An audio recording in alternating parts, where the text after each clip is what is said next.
Comienza Tu cura en las ondas con el padre Íñigo Ugalde. Buenérrimos días, amigo de Radio María. ¿Qué tal estás? Estamos a 29 de enero, ya ha pasado sin querer, zas, el primer mes del año, nos lo hemos zampado. Claro, estábamos aquí a pleno turrón y todavía hay algún polvorón por ahí danzando, que lo sé. Bueno, entonces, comenzamos Tu cura en las ondas con unas ganas enormes. Hoy es un programa un pelín distinto, espero que te guste. Sin más, comenzamos.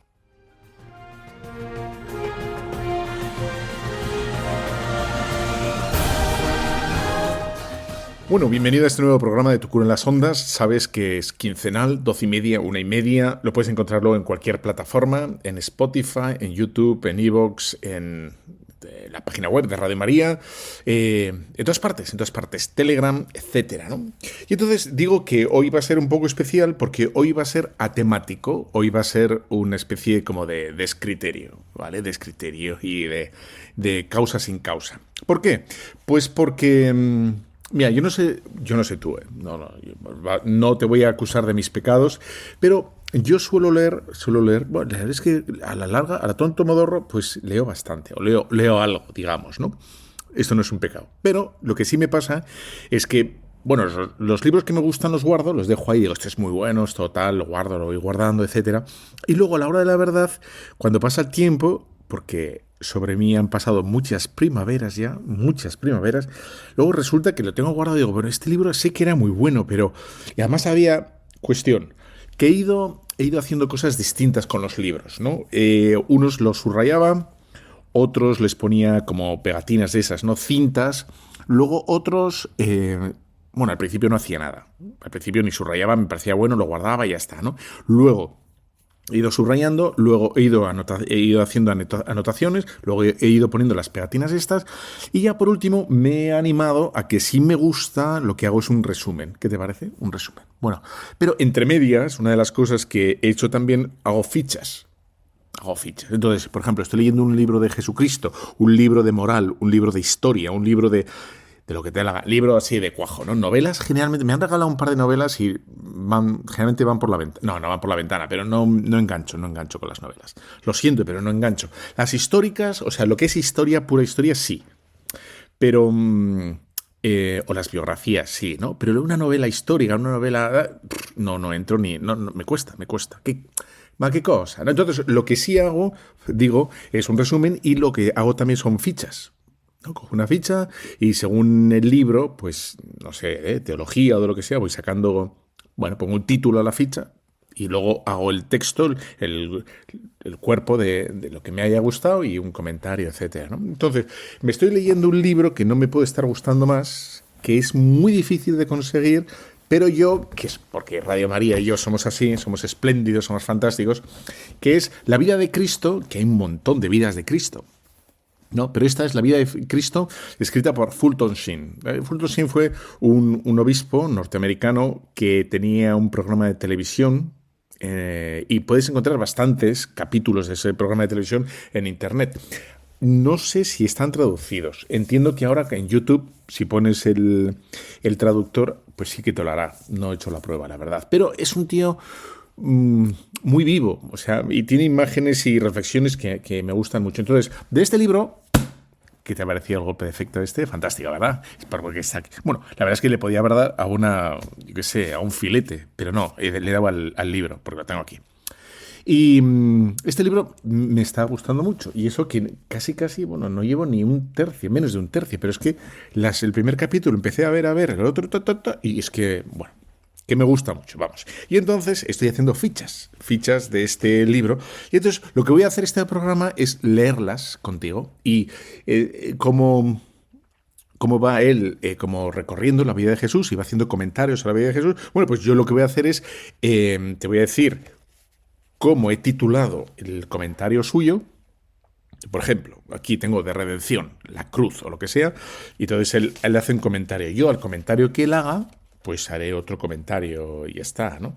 Entonces, ese es el programa de hoy. Entonces no tiene propiamente un tema, así como, yo qué sé, la redención, la cruz, la muerte, el sacramento de la confesión, el sacramento del matrimonio, o la amistad, o yo qué sé qué, ¿no? Si no, voy a ir de aquí para allá, ¿no? Como decía Julio Iglesias, voy de aquí para allá. Voy de aquí para allá. Bueno, entonces, esa es mi idea, ¿no? Comenzamos, espero que te guste.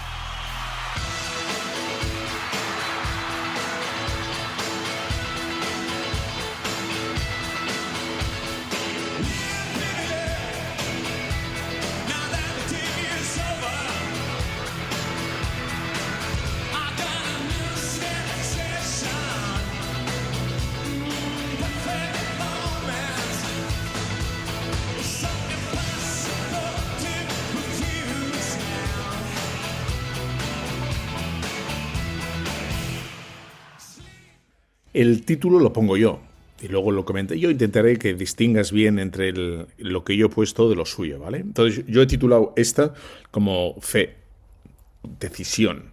Y dice así: el hombre precisa nacer dos veces, una de la carne y otra desde lo alto, que nos hace hijos de Dios. Y entonces me gustó mucho, ¿no? Porque es verdad que cuando habla con Nicodemo, el Señor, y explica cómo se nace de la carne, y Nicodemo le explica que no entiende que eso es de volver a nacer, y Nicodemo, admirado y asombrado e incrédulo, dice, bueno, pero es que ¿acaso podemos entrar otra vez en el vientre de nuestra madre? Y dice, no, es que hay que volver a nacer en el sentido de que hay que decidir otra vez. Un primer nacimiento es sin voluntad, casi podríamos decir que nos arrojan a la existencia sin nuestro permiso. Y la otra, una vez que existimos, hace falta volver a nacer decidiendo. Es cómo quiero vivir, cómo quiero decidir vivir. Y es una decisión. Y eso es como el nacer de lo alto significa que yo decido hacerme cristiano, yo decido elegir a Dios. Hay sin querer mucha gente que vive reaccionando. Esto lo estoy diciendo yo, ¿eh? Como reacciona a los estímulos. Entonces, bueno, pues tengo que decidir una carrera, pues cualquiera, ¿no? Pues tengo que decidir dónde vivir, o tengo que decidir, y decide según los estímulos exteriores. Nosotros no, nosotros es todo lo contrario. Nosotros echamos los estímulos exteriores, ¿no? Todo lo que sea exterior, lo desechamos o lo cogemos conforme a una decisión previa, ¿no? A una decisión que he tomado yo, que es la de ser cristiano, la de amar a Dios, la de amar a la familia por encima de todo, amar a ¿no? Al Señor y a mi esposa y a mi vocación sacerdotal por encima de todo. Y todo lo demás, tiempo, dinero, trabajo, amistades, lugares, decisiones, hobby, lo que quieras, va inmediatamente después. No tiene todo el mismo rango de importancia, el mismo rango de decisión o el mismo categoría, sino que efectivamente priorizamos, pero con una mentalidad absolutamente clara. Hay mucha gente que dice, bueno, ¿qué hago yo con mi vida? ¿Qué tengo que hacer con mi vida? Nosotros ya lo hemos decidido. Y por eso luego las piezas nos encajan bastante mejor. La pieza del tiempo, del dinero, del tiempo libre, de los gustos, de las aficiones, de un montón de cosas. Bueno. Más que tengo aquí: pecado, Cristo y bautismo. Y dice así Fulton Sheen, dice, si un esposo es reo de muerte, de nada sirve decir a su mujer que la sentencia no tiene nada que ver con ella. Es igualmente absurdo decir al Señor que no se bautizara, que él estaba ausente de todo pecado, pues él tenía que compartir la culpa de su esposa, ¿no? Que es la humanidad. Dices, pues, me parece como muy brillante la imagen para comprender cómo el Señor, del mismo modo que una esposa o un esposo sufre en sus carnes y quiere sufrir en sus carnes el mal de su esposo, del cónyuge, y querría tomar para sí todos los males de su cónyuge, es porque está enamorado hasta las trancas, pues el Señor exactamente igual quiere ser bautizado, ¿no?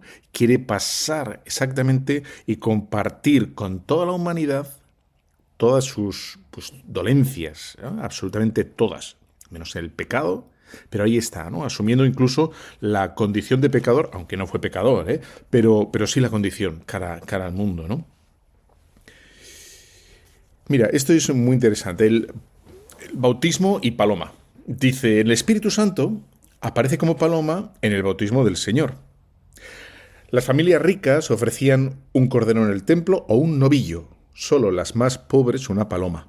Por tanto, la paloma hacía referencia a la ofrenda que la Virgen hizo en el templo como sacrificio por el rescate de Jesús, la sumisión al sacrificio de Cristo. Y es la paloma la que va a aparecer, por tanto, en el bautismo del Señor. El bautismo del Señor aparece por segunda vez una paloma, que hace referencia a cómo la Virgen María entrega al Hijo, ¿no? Y lo purifica en el templo, esa purificación de la Virgen, y como ese rescate que hace la Virgen en el templo, ¿no? Del niño, tenían que ir todos los hijos, tenían que ir al templo y ser rescatados, pues eso, con una paloma, con un novillo o con una res. Bueno, la Virgen María y San José, como eran pobres, van con una paloma. Bueno, ese rescate, ¿no? Ese rescate que es también el rescate de en nuestro bautismo somos comprados por el Señor, y por eso la paloma. Ahí está. Tentación, la prueba. Dice así: ya sea el hielo o el fuego, no merecen consideración por ser frío o caliente, pues no tienen que elegir. Son lo que son porque es su naturaleza. Mediante la tentación y su resistencia a la misma, sin embargo, se revela la hondura de la conducta del hombre. Nosotros no somos como el fuego o como el hielo, ¿no? Sino nosotros podemos elegir entre amar o no, entre la generosidad y el egoísmo.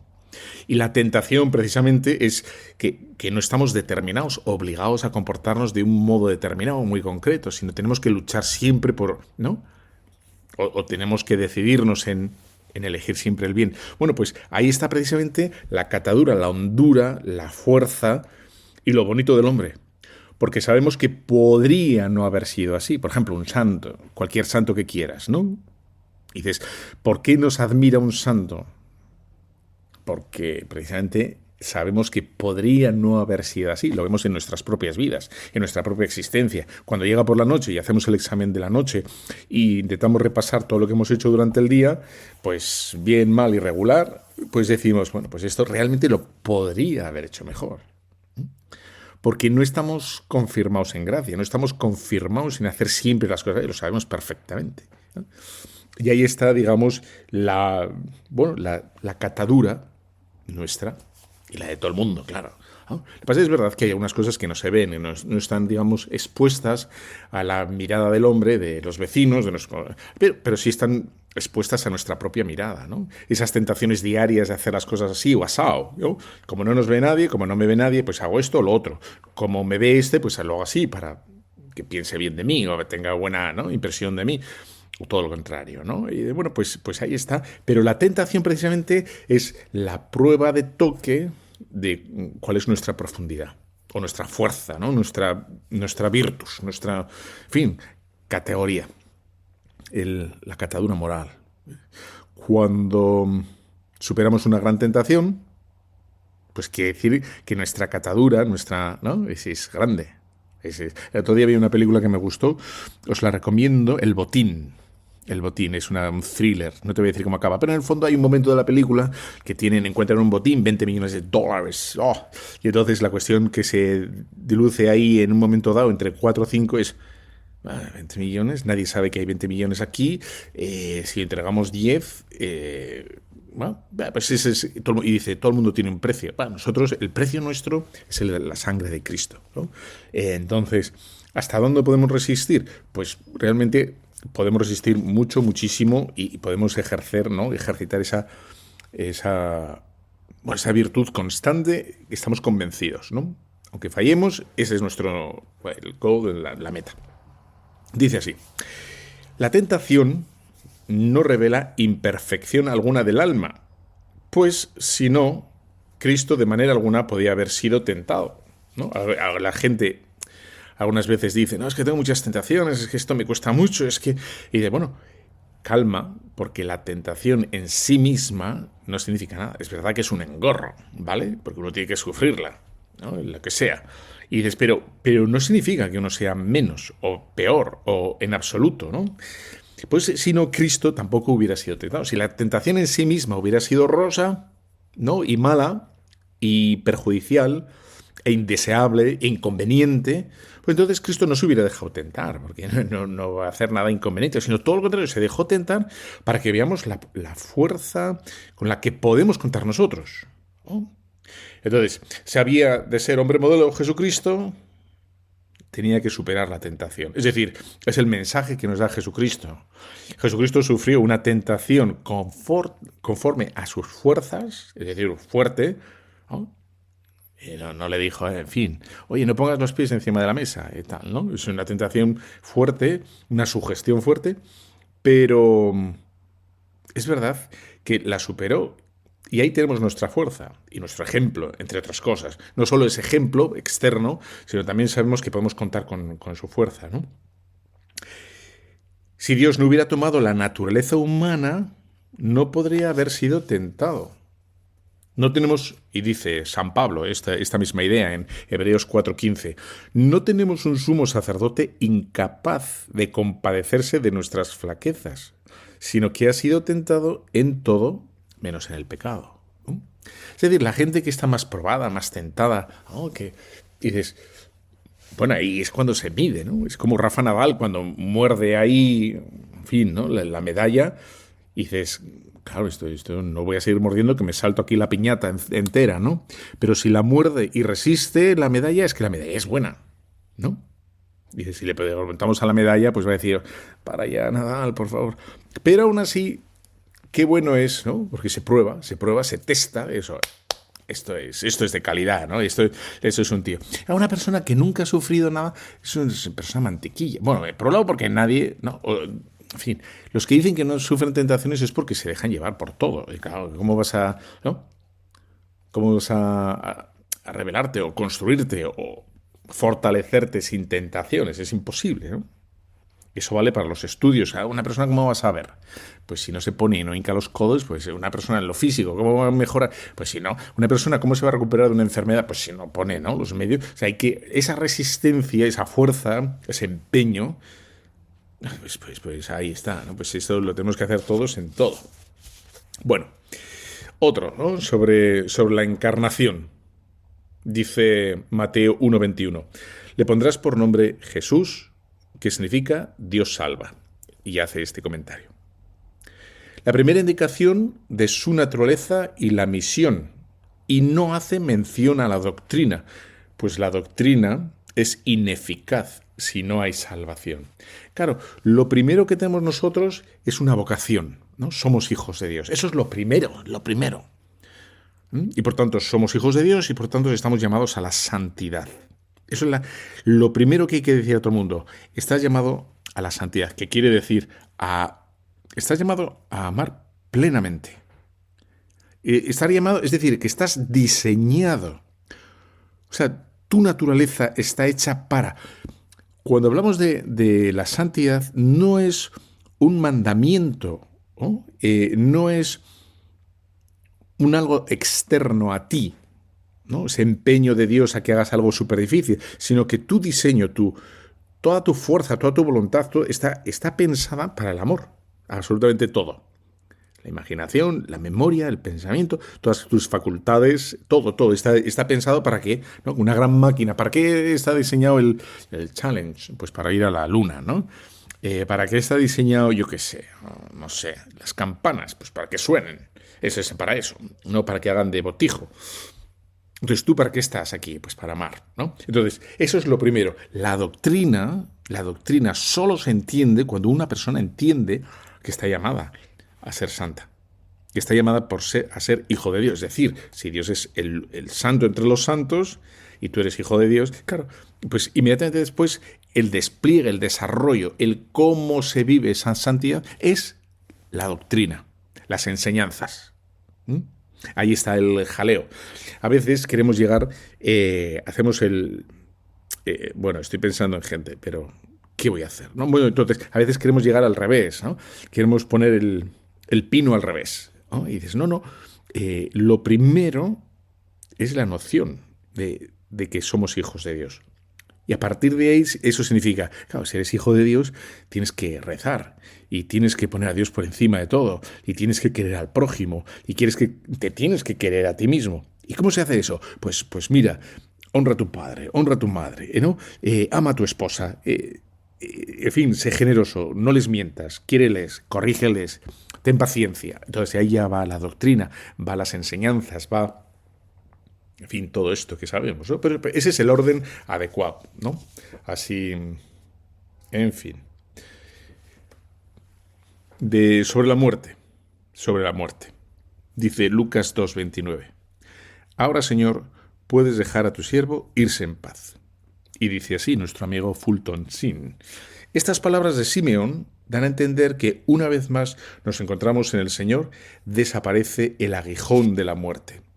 Cuando nos acercamos de verdad a Dios, la muerte, el miedo a la muerte o lo que quieras, desaparece. El Simeón, que estaba mayor, que estaba el pobre ya, pues un poco así, dice, pues se le desaparece el miedo a la muerte.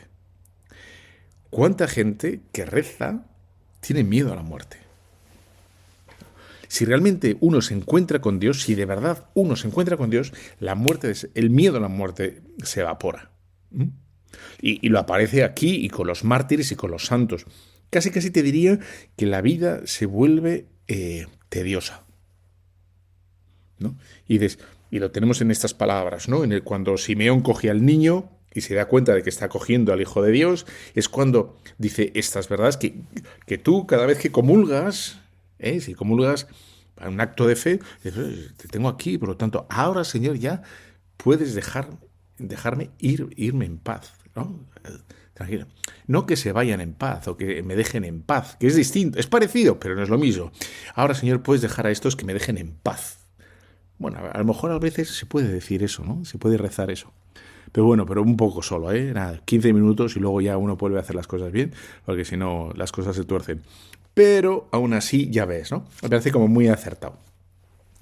Es muy bonito también porque sobre esta relación de cómo Simeón coge al niño, dice, deja de mirar al pasado, ¿no? Y lo que hace Simeón es mirar al futuro. ¿Cuánta gente no consigue liberarse del pasado?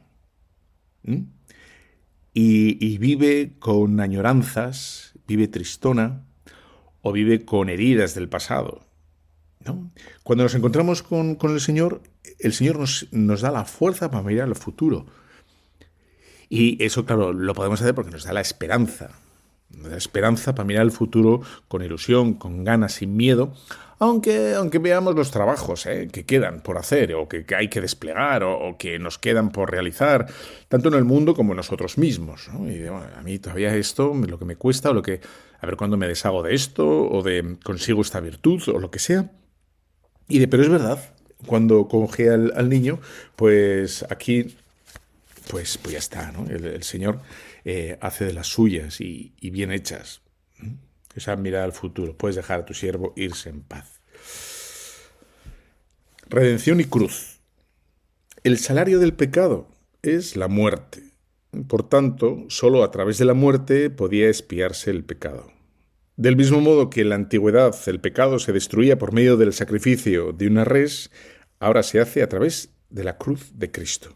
O sea, eso de que el salario del pecado es la muerte, claro, espero que no lo entiendas solo de una manera literal y biológica, ¿no? Cualquier pecado nos lleva a morirnos. No, es una muerte también espiritual, ¿no? ¿Cuántas amistades, cuántas familias rotas, cuántas vidas truncadas por el pecado? Por las mentiras, por las envidias, por las codicias, por las comparaciones. ¿Cuántos matrimonios se han roto por las infidelidades, por la falta de generosidad y tantas cosas? Es una muerte realmente espiritual y cierta, pero cierta, ¿no? ¿Cuántas vidas hechas fosfatina? Pues porque la gente se dejó llevar por la ley del pecado. Bueno, pues del mismo modo que en la antigüedad esto se restituía con una gran ofrenda, que es la de la res, etc., el pecado queda restituido cuando vivimos la Eucaristía, vivimos de la sangre de Cristo, ¿no? La sangre de Cristo se nos da de dos modos, de varios modos. Pero principalísimamente se nos da en la confesión, que ahí estamos limpios, se nos limpia la misma sangre de Cristo, se nos limpia de todos los pecados y por tanto volvemos a vivir, y la Eucaristía. Entonces, esta vivificación espiritual, claro, se da más plenamente cuanto con mayor fervor, mayor devoción, con mayor fe, ¿no? Recibamos la sangre de Cristo. En fin, nos acerquemos a los sacramentos con mayor fe. Claro, hay mucha gente que a lo mejor como que no tiene la fuerza de tenerse en pie, ¿no? Aunque comulga o lo que... Bueno, quizá lo que hay que es excitar o promover o trabajar la fe, o sea, el recibirla al Señor con mayor fe. Pero el Señor no nos da unas gotitas, como los colirios, ¿no? Que das 3 gotitas y toma esto. Y eso creo que lo he contado alguna vez. Es de Mafalda, de Quino. Y entonces hay una viñeta, ya lo he contado, pero bueno, da igual, te la vuelvo a contar. Porque está bien, porque es simpática y te va a gustar, ya vas a ver. Entonces se ve a Mafalda que está con su madre dando un paseo por el parque.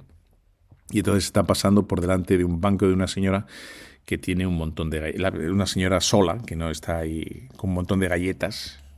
Entonces se apiada esa señora de Mafalda, una niña chiquitina, dulce, adorable, y entonces le da, de todas las galletas que tiene ahí un paquete exageradamente grande, le da una galleta. Y entonces se ve perfectamente el típico dibujo de Quino, que se ve que el paquete de galletas es enorme todavía, ¿no? Y entonces la madre Mafalda le dice, ¿qué se dice, Mafalda? Y Mafalda le dice, roñica. Bueno, pues efectivamente, ¿no? Nosotros a veces podemos darle al Señor una galleta, ¿no? Toma, tu galleta, ¿no? Tu penique. Es como lo del céntimo, toma tu céntimo y tal, ¿no? ¿Qué tengo que dar? Pues toma tu céntimo y déjame en paz, ¿no? Pues claro, si vamos con esas disposiciones, el tema no chuta, ¿no? Venga, vamos a hacer una pequeña pausa y volvemos ya. No te me vayas, ¿eh? No te me vayas, que te persigo. No hay nada más bonito que una historia contigo y despertarme con tu voz al oído, porque si estamos juntos perdemos la cabeza. No nos hace falta rezarle a Dios, nuestro amor lo confiesa. Y es que me encanta verte y por la madrugada me gusta que me beses, cantarte mi canción a ver qué te parece. Eres como las flores y la riegas crecen. Somos punto y aparte. Me gusta que siempre tengo algo que contarte. Si me encuentro mal me basta con mirarte. Tú tienes la culpa de que tú quieras. Bueno, pues seguimos aquí en Radio María, en Tu Cura de las Ondas, quincenalmente, 12:30, 1:30, luego en todas las plataformas digitales, absolutamente en todas, incluso las que no se han inventado, vamos a estar, porque estamos conquistando todos, llegamos a todas partes, llegamos a los teléfonos inteligentes, llegamos a los móviles inteligentes, y vamos a las radios antiguas, llegamos a los gramófonos, a todas partes, estamos ahí en plan, sí, Conquer. Entonces, ya sabes, aquí luego nos puedes escribir, puedes comunicar con nosotros lo que te dé la santa gana. Hombre, si es bueno, mejor, todo se ha dicho. Bueno, entonces, te decía que estamos comentando así a grosso modo, porque he empezado, como quien dice, este libro de Fulton Sheen, que me parece muy estimulante, me gusta. ¿Qué quieres que te diga? A lo mejor te parece a ti un truño. Lo siento muchísimo, pero a mí me encanta. Entonces, la vida de Cristo, Fulton Sheen, y estoy como de forma deslavazada, todas las notas que he cogido, que me parecen muy interesantes, pues te las estoy aquí soltando para que disfrutes tanto como yo, por lo menos, ¿no?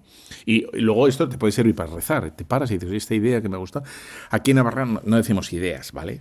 Aquí decimos ideicas, las ideicas. Nunca hay una gran idea aquí, todos son ideicas, ¿no? Aunque descubras la pólvora o yo qué sé, el remedio contra ideica va a ser, o sea, aquí cosas sencillas. Bueno, sobre la intención, ¿no? La importancia de nuestra rectitud de intención, del empeño, o sea, las ganas de querer, ¿no? De querer de verdad. Entonces decía, Dios actúa en el alma según sea, al igual que el sol, siendo lo mismo, ¿no? para la cera como para el barro. El sol reblandece la cera y el sol endurece el barro.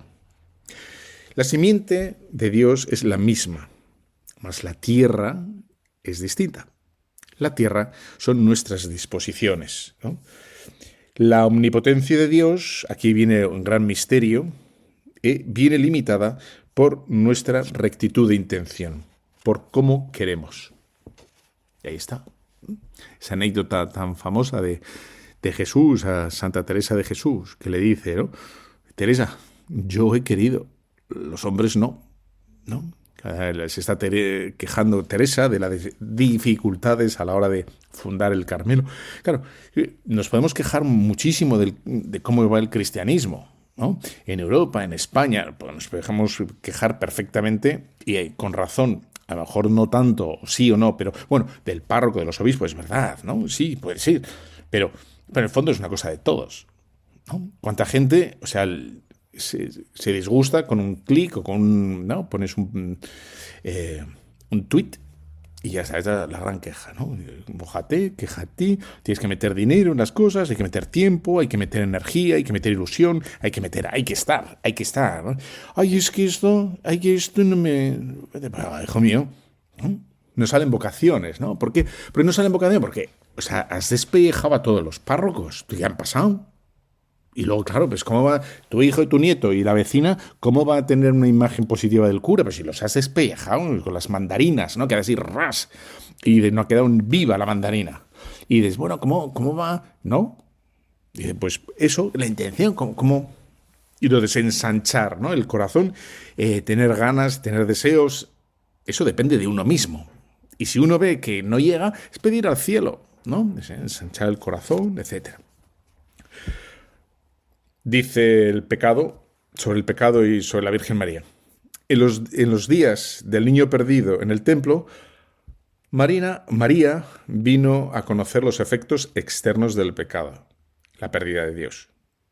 Aunque ella era sin pecado, conoció sin embargo los temores y la soledad, las tinieblas y la desolación, que todo pecador experimenta más tarde o más temprano por el pecado.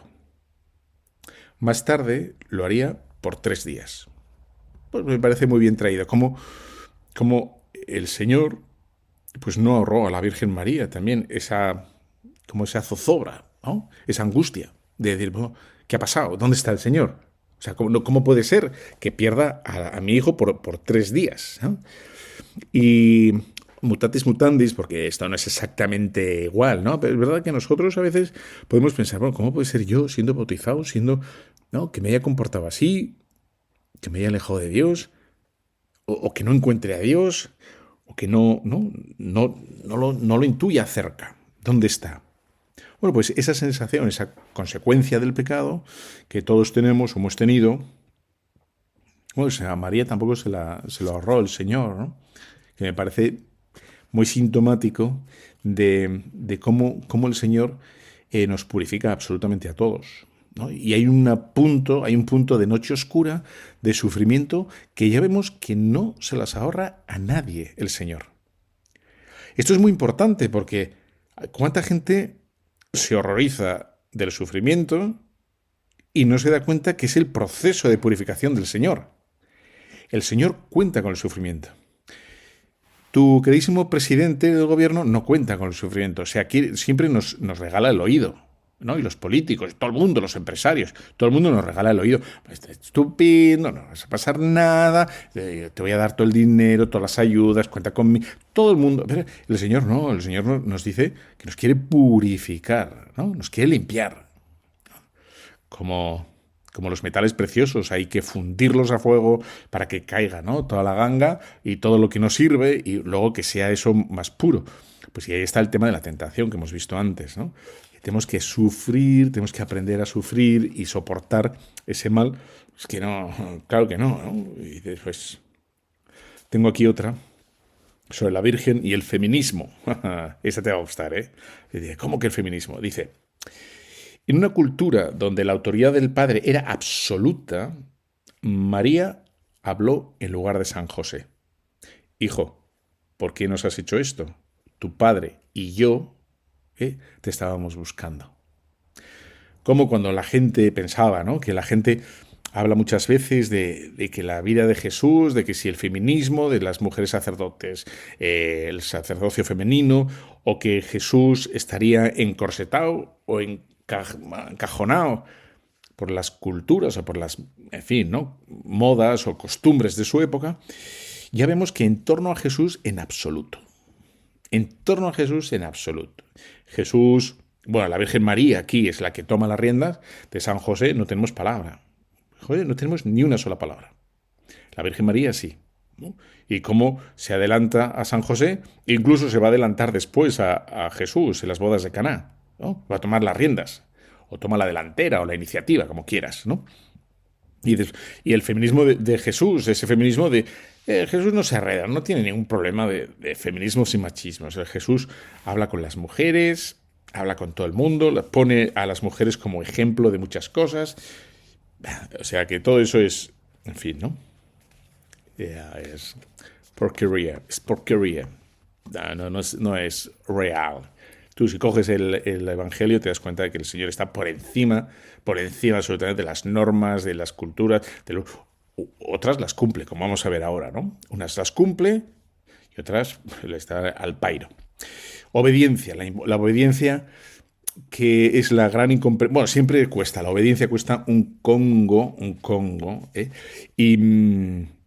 Y más ahora quizá, porque el tema de la libertad está sobredimensionado. Aquí todo el mundo es tu cuerpo, es tu vida, es el libre, haz lo que te la gana. Aquí, o sea, el sponsor del siglo XX-XXI es tu vida, haz lo que te la gana, aprovecha, bla, bla, bla, bla, todas estas cosas, ¿no?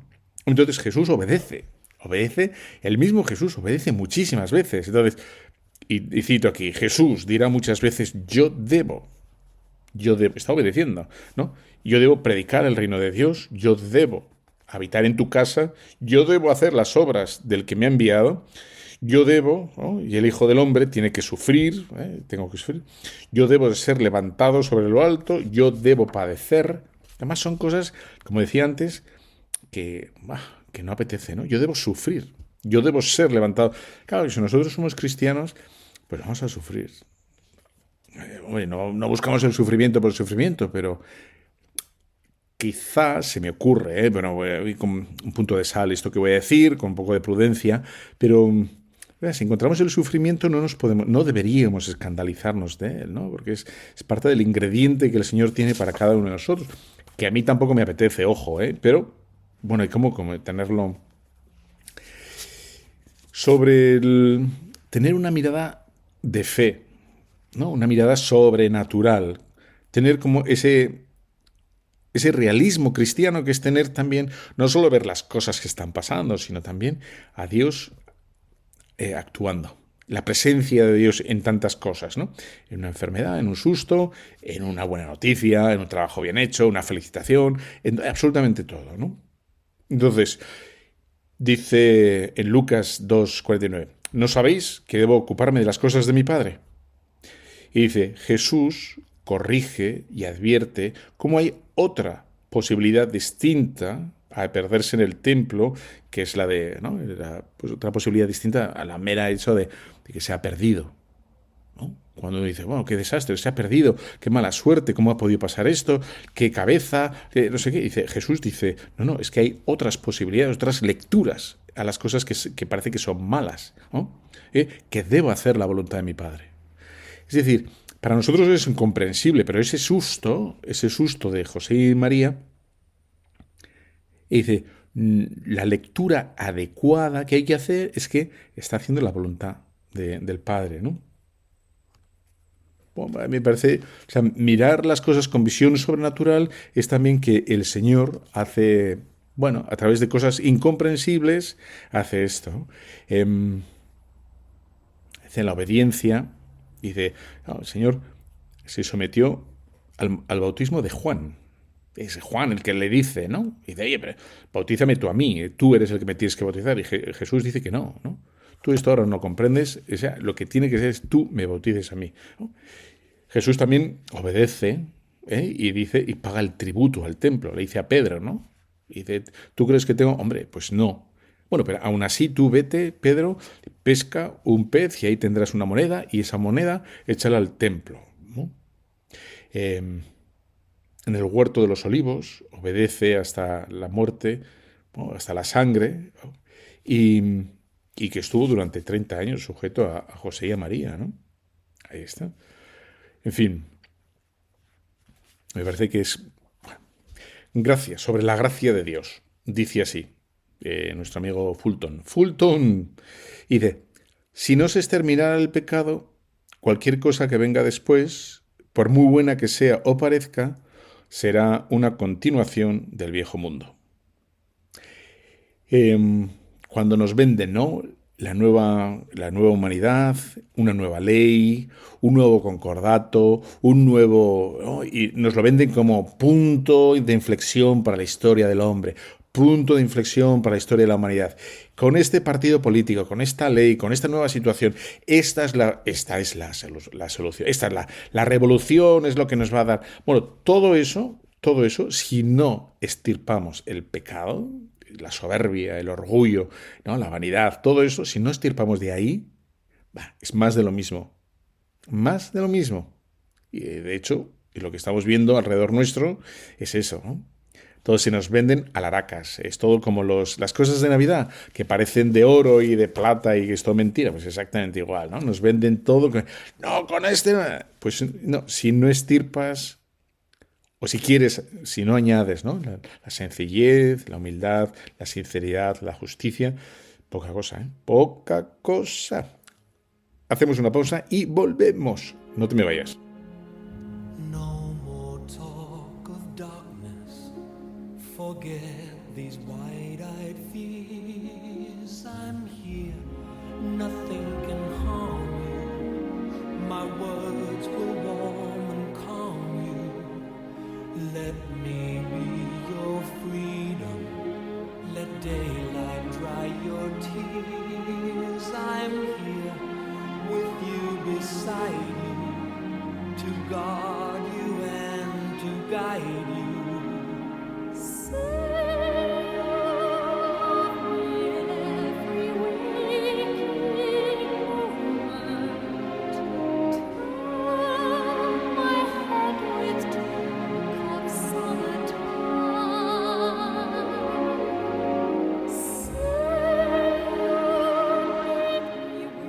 Bueno, pues seguimos en Radio María, en Tu Cura las Ondas, aquí con esta especie de collage que te he hecho de la página, del libro de Cristo, La vida de Cristo de Fulton Sheen, que espero que te guste. Y luego, ya sabes, lo puedes escuchar, reenviar, recomendar, o yo qué sé. Bueno, entonces, estamos con las fichas estas y tengo varias, unas cuantas, he hecho unas cuantas. Entonces dices, el templo y los judíos. Jesús en el templo dijo que era la casa de su padre. Por eso, cuando los judíos le negaron, dejó de ser la casa de Dios para ser casa de los judíos. Por eso Cristo dijo, pues bien, vuestra casa quedará desierta.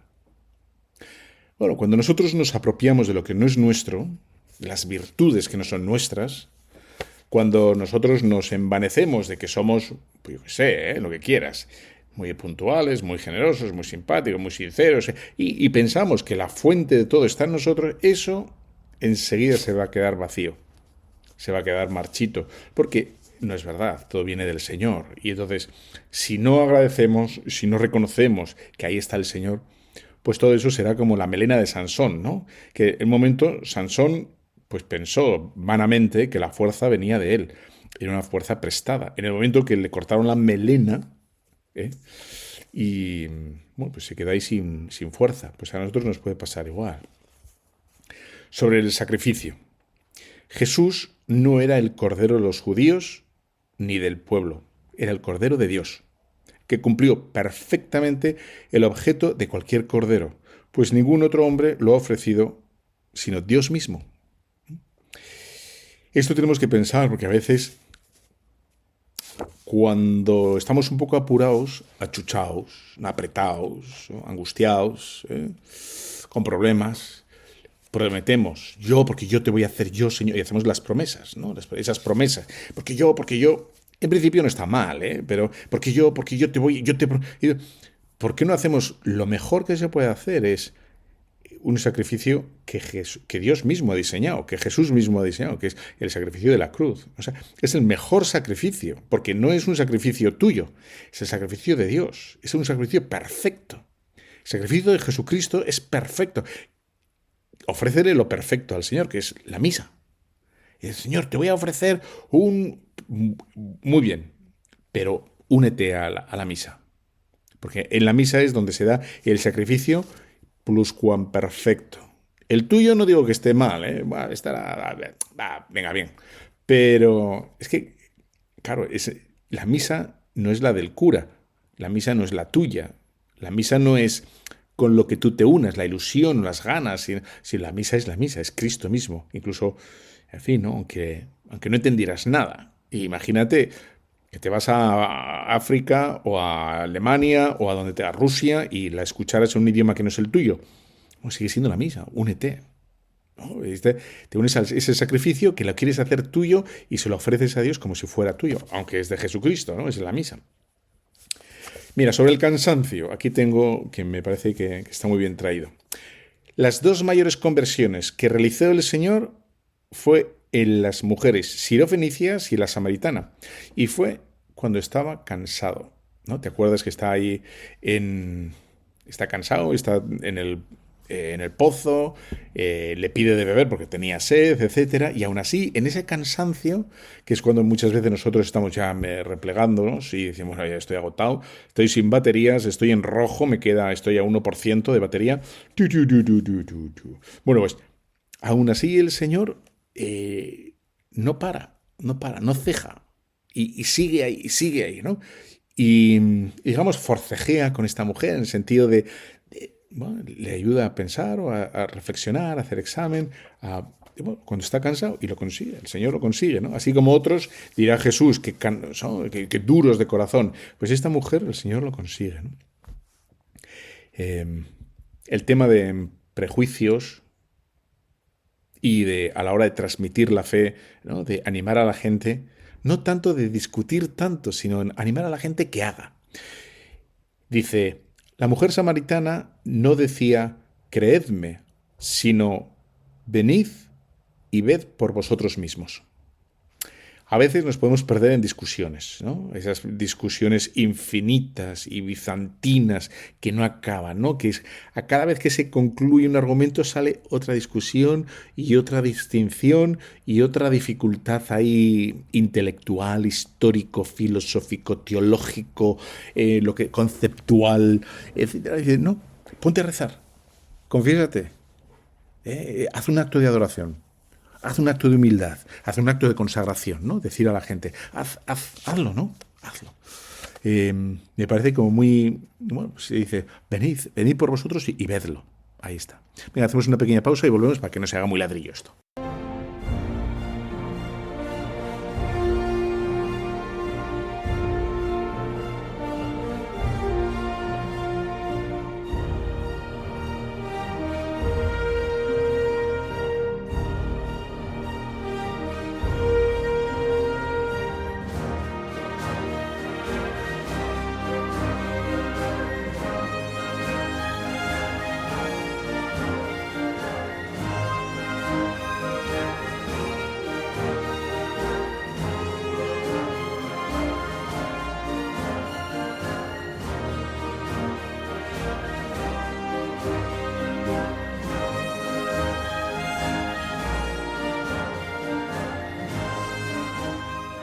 Bueno, pues entablamos esta recta final, ¿no? No queda nada que unos minutillos para seguir de la mano de este buena gente, Fulton Sheen, la vida de Cristo, ¿no? Me parece que tiene,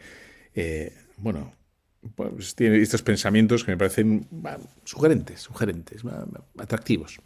Y entonces, sobre la visión sobrenatural, ¿no? A veces que podemos empequeñecernos a nosotros porque la parroquia es pequeña, la misa había poca gente, porque esto no tiene sentido, porque estamos solos, porque esto no chuta, porque lo que hemos hecho, ¿no? Una iniciativa, lo que sea, de catequesis o algo que hemos intentado que nos saliera bien, para bien de la iglesia, bien de la gente, pues no ha salido.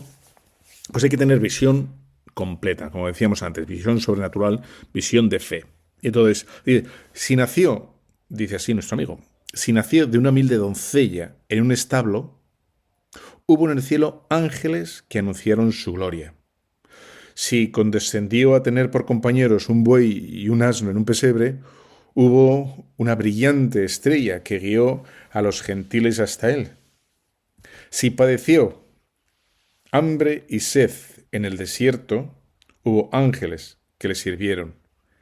Si derramó la sangre en Getsemaní, fue porque su padre le ofreció su copa, etcétera, etcétera. Los ángeles, el Señor, lo contempla todo y está pendiente de todo, aunque todo sea muy pobre, como puede ser en Belén, como puede ser a veces un poco angustioso, un poco, ¿no?, desolador, como la cruz.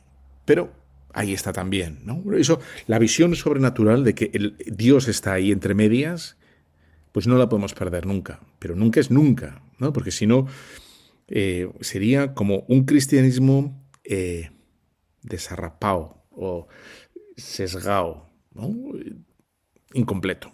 El Señor está, ¿no?, incluso ahí cuando las cosas no... Sobre la amistad, dice así, Jesús hizo que Simón, el celota, y Mateo, que eran antagónicas, porque eran unas posturas políticas antagónicas, fueran los dos apóstoles. Ya sabes que Simón el celota era el que quería como la liberación, ¿no?, o desentenderse de Roma. Y entonces luchaban, los celotes eran los que luchaban violentamente contra Roma, ¿no? No sé cuánto de violentamente luchó Simón, pero era el que se oponía frontalmente contra el Imperio Romano.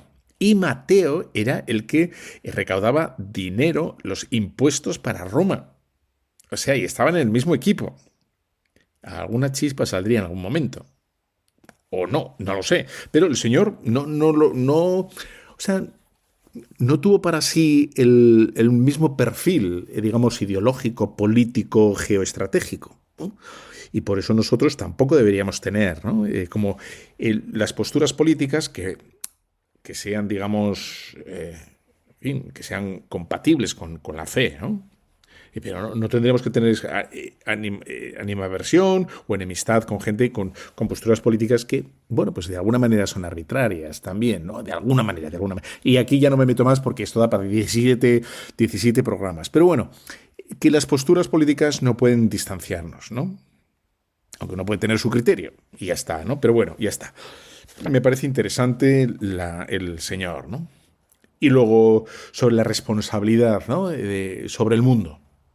Qué mal está el mundo, el mundo, el periódico no, el mundo, ¿no?, todo lo que está fatal. Claro, dice, sus discípulos deben ser luz del mundo, sal de la tierra, ciudad que no puede esconderse. Es verdad, ¿no? El Señor lo dice, sois luz del mundo, sois sal de la tierra. Es una responsabilidad gigante, que no podemos, digamos, esconderla con, bueno, a mí me parece, yo opino, que no se note, a ver si paso así de rondón o de perfil para que no... Y bueno, pues, bueno, y dicho, voy a decir una más y, bueno, una o dos. Entonces dice, Jesús habla de sí mismo como el esposo. Dice, ¿acaso pueden los compañeros del esposo ayunar cuando el esposo está con él? Marcos 2:19. Y hace suyo el Antiguo Testamento cuando dice Yahvé, ¿no?, te desposaré conmigo para siempre. Claro, nosotros, la fe, la acción o el ser cristiano no es un horario, no es un encargo, no es, digamos, bueno, una cosa que se pueda encajar dentro de un esquema de horario o de... Bueno, es un empeño existencial. Del mismo modo que Jesucristo se ha desposado con la Iglesia, se ha desposado, es decir, para todo, o sea, ya está. Desposarse es eso, ¿no? Toda la vida, todo el pensamiento, todo con Él, bueno, para siempre. Pues la actitud nuestra para con la Iglesia es la de desposarnos con la Iglesia. Claro, en esa esposa que necesita ser protegida, ser custodiada, ser defendida, ser explicada, ser mil cosas distintas, pero eso lo tenemos que hacer nosotros, cada uno de nosotros, ¿no? Como si fuera su esposa, como si fuera su novia, y nosotros no es un encargo, un empeño, ¿no? Como si fuéramos, perdón, lo voy a decir, no tengo nada contra los funcionarios, ¿vale? Pero a nosotros no es, decía una persona en un sitio, estaba, y es bueno, es que, claro, algunos trabajos son muy buenos porque dejas el trabajo, cierras la puerta y te olvidas. Y es verdad. Bueno, eso es lo que no es la iglesia para nosotros, ¿no?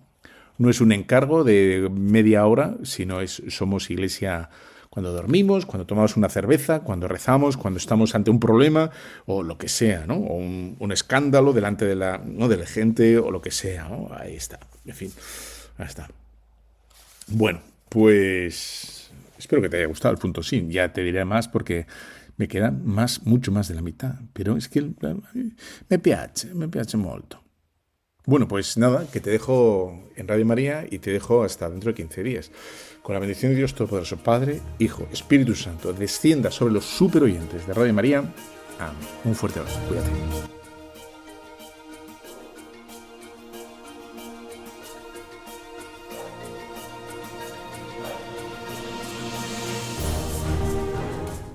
Han escuchado Tu cura en las ondas con el padre Íñigo Ugalde.